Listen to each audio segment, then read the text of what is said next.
Bienvenue dans la Zone Fantastique, un podcast proposé par le Blog du Cinéma, où il est question, comme son titre le laisse supposer, de cinéma fantastique.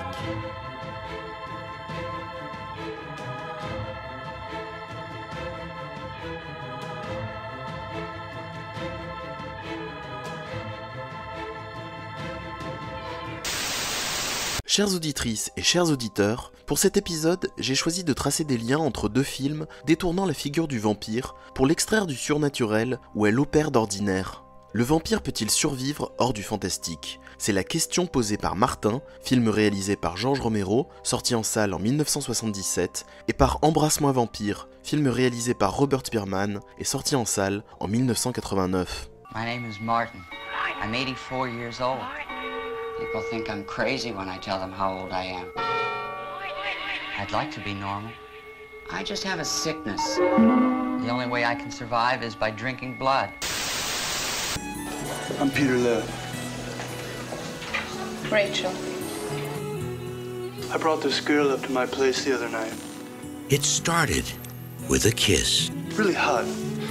A very special kiss. You wanted her very badly. Yeah.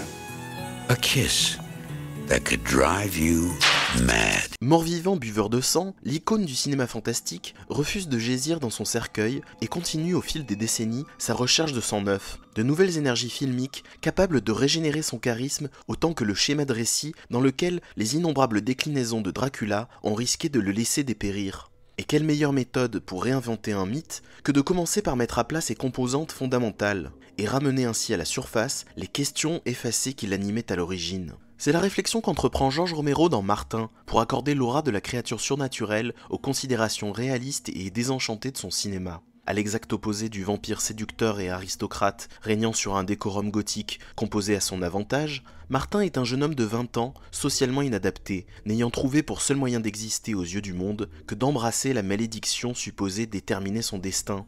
Écrasé par le poids de cette croyance familiale, il paraît minuscule quand il traverse la métropole de Pittsburgh, filmé en contre-plongée pour que le cadre fasse la part belle aux ponts massifs, aux édifices industriels et au gratte-ciel arrogant plutôt qu'à son corps chétif. Un corps fragile, un corps mortel, un corps d'humain tentant en vain de se distinguer, de subsister dans un monde où les vampires ne sont vraisemblablement que des légendes d'un autre temps. Nosferatu. Nosferatu. Reside ergo in nomine Patris et Filii et Spiritu et Sancti. Vampire. First, I will save your soul. Then, I will destroy you. Dans Embrasse-moi vampire, Peter se persuade qu'il est un vampire, mais à la différence de Martin, ce délire ne découle pas d'une croyance familiale. Il surgit pour ainsi dire de nulle part, en même temps qu'une chauve-souris entrait dans son appartement pour interrompre ses ébats avec une jeune femme rencontrée le soir même dans un nightclub. Plus tard, ce sera au tour d'une vampiresse en guêpière et banilon de venir perturber sa vie sexuelle, qu'il juge lui-même insatisfaisante, puisqu'il aligne les conquêtes d'une nuit sans jamais trouver une partenaire à laquelle s'attacher sur le plan affectif. Le vampirisme auquel Peter est sujet se développe dans une période d'ennui et d'inertie dans la vie du célibataire new-yorkais, où il pourra cristalliser toutes les aberrations de sa misanthropie et de son comportement de prédateur, stérile et incompatible avec son idéal romantique de la recherche d'un grand amour. I brought this girl up to my place the other night. Really hot, you know. And we're on the bed. And suddenly this bat comes swooping down out of nowhere. A bat? Holy shit. La régénération du mythe appelle donc à diversifier les processus de vampirisation, ce qui n'est pas une mince affaire dans des contextes contemporains bien loin de l'écrin victorien des Hammer Films. Romero joue ouvertement sur ce fossé temporel et esthétique en découpant sa réalisation en deux traitements distincts, explicitant la façon dont les fantasmes de Martin viennent parasiter ses actes. Par exemple, lors de sa première prédation, le vampire chimérique entre deux fois dans le wagon d'un train de nuit occupé par sa proie. La première fois, l'image se nimbe d'une photographie noir et blanc que n'aurait pas boudé Bela Lugosi, afin de faire honneur à la femme sublime vêtue d'une nuisette blanche adéquate et tendant les bras vers celui qui l'envoûte, tandis qu'émerge dans la bande-son une musique évoquant les vieux films d'épouvante par une voix féminine ensorcelante et des sonorités proches d'un térémine. Si cette première entrée est une ouverture sur son imaginaire, la seconde le ramène à une réalité triviale et disgracieuse, où la pellicule 16 mm crapoteuse et terne nous laisse voir l'intérieur du wagon jonché des effets personnels et cosmétiques de l'occupante, soit l'envers du décor de sa beauté, avant que celle-ci ne sorte des toilettes habillée d'un peignoir épais et masqué par une crème de nuit. It's all right. I'm always very careful with the needles. It won't hurt you. You're always very careful. It won't hurt you. What's in that shot? It's just to help you Tell sleep. me what's in the It's shot. just Why to do you help want you me to sleep. sleep? Why don't you just take what It's you want and important. go? Don't you understand? I It's won't tell important to anyone me. you're It's here. important to me. Martin aurait sans doute des points de prise sur la vulgarité et la laideur du réel, où il pourrait imposer son glamour et son macabre élégant s'il était vraiment un vampire. Mais Romero ne passe par aucun compromis ni fausse pudeur pour nous montrer ce qu'il est en définitif. Un déséquilibré mental, saignant ses victimes avec une lame de rasoir et étreignant leurs corps inanimés pour simuler une communion charnelle, irréaliste et pathétique.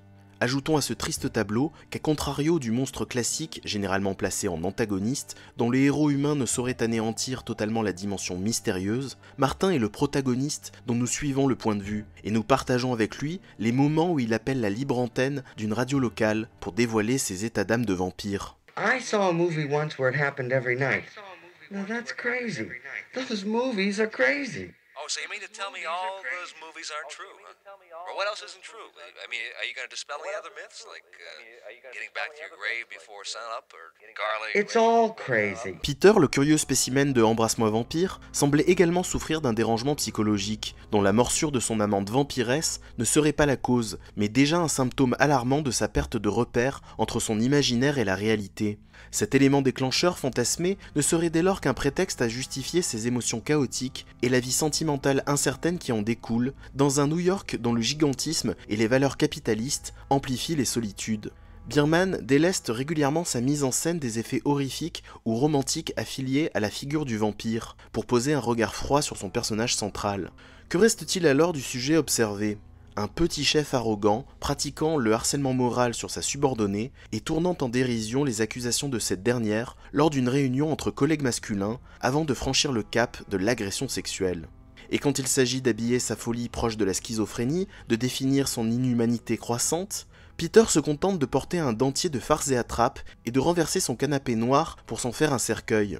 Là où Martin se confessait à la radio, le simili-vampire new-yorkais consulte le Dr Glazer, une psychanalyste dont les séances font le lien entre ses bouffées délirantes et ses tentatives vaines de garder un lien lucide avec le reste du monde.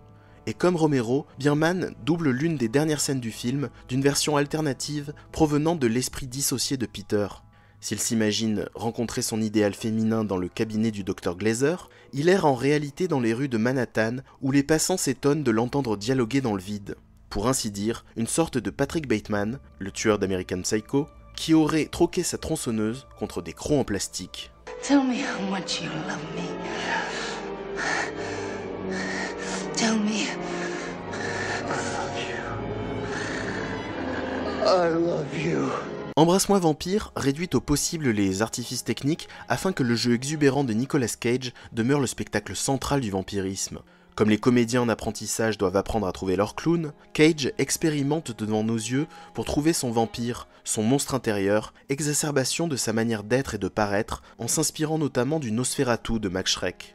Les yeux exorbités, la tête rentrée dans les épaules, le dos raide mais les mains mobiles et rapaces, l'acteur cabotin considère la fin de parcours de son personnage comme une sortie de scène en apothéose, une dernière représentation dans la comédie de l'existence dont la fatalité et l'absurdité invitent à déchaîner ce monstre intérieur en donnant libre cours à un jeu truculent et décomplexé.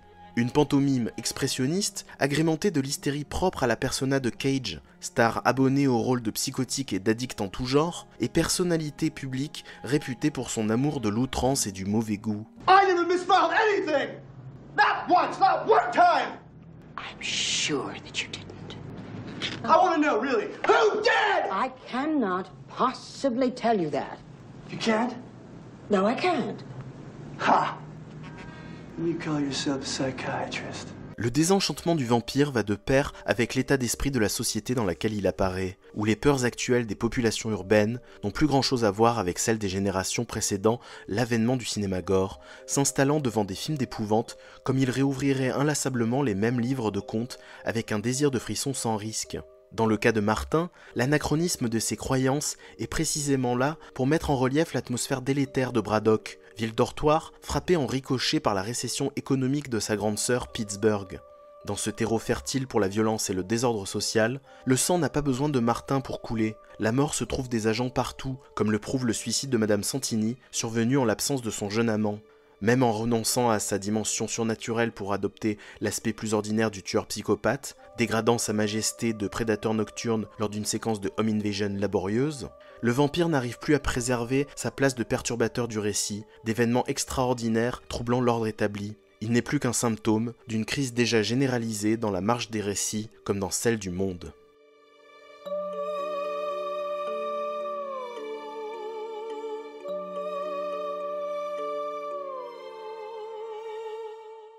Pour clore ce parcours piteux, Tadakuda, l'oncle de Martin, lui enfoncera un pieu dans le cœur, comme la légende l'oblige. Dans une scène finale abrupte, expédiée sans musique ni autre apparat cérémonial, dû jusqu'alors au Seigneur des Ténèbres, laissant au public l'impression inconfortable d'une mort absurde, parmi celles de tant d'autres jeunes âmes perdues. For a long time, I didn't care if they'd kill me. Most people spend their lives worrying about dying. For a long time, I wished I would die. Or I wish somebody would kill me. It's been a long time for me. A long time full of crazy people. Si vous avez apprécié cette émission, n'hésitez pas à vous abonner et on se retrouve prochainement pour de nouveaux épisodes. À bientôt!